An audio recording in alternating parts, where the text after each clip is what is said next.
তাহলে রিজিক নিয়ে এত টেনশন করার কি আছে ভাই? টেনশনে কিছু আছে? কার কাছে রিজিক? আল্লাহ লিখে রাখছেন না? ইনশাআল্লাহ এর বাইরে কিছু হবে? হবে না। অতএব এত দুশ্চিন্তার কিছু নাই। জীবনকে নিয়ে এত দুশ্চিন্তার কিছু নাই। জীবনটাকে কোরআন সুন্নাহর আলোকে এনজয় করেন। কোরআন সুন্নাহকে দিয়ে জীবনকে এনজয় করা যায়। কোরআন এবং সুন্নাহর আনুগত্যের মধ্য দিয়ে আপনি জীবনকে উপভোগ করেন। টেনশন করার দরকার নেই। মনে রাখবেন, আল্লাহ যদি আপনার সাথে থাকেন এবং আল্লাহ যদি আপনাকে কবুল করেন, পৃথিবীর কোনো শক্তি নাই আপনাকে টলাবে।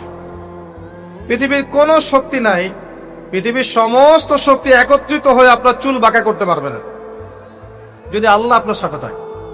আর যদি আল্লাহ আপনার সাথে না থাকে, আইওয়াস শোডাউন দিয়ে কোনো লাভ হবে না, কেউ আপনাকে বাঁচাতে পারবে।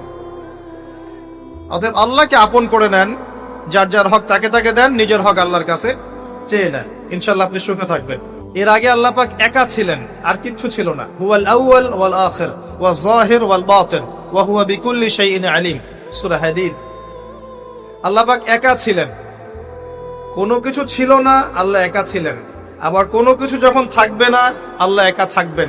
কুল্লু মান আলাইহা ফান ওয়া ইয়াবকা ওয়াজহু রাব্বিকা যুল জালালি ওয়াল ইকরাম। এই বিষয়ে কোনো দ্বিমত আছে? এরপরে আল্লাহ পাক সৃষ্টি করেছেন আরশে আজিম। কি সৃষ্টি করেছেন? বিশাল আরশ, যার ছায়ায় আল্লাহ পাক কিয়ামতের মাঠে 7 শ্রেণীর মানুষকে ছায়া দিবেন।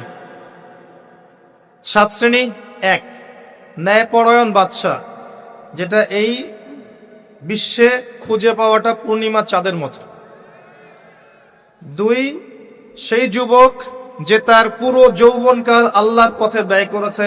এটা সুযোগ আপনার সামনে আছে, আপনি লুফে নিতে পারেন, এই সুযোগটা আপনার সামনে আছে। 3,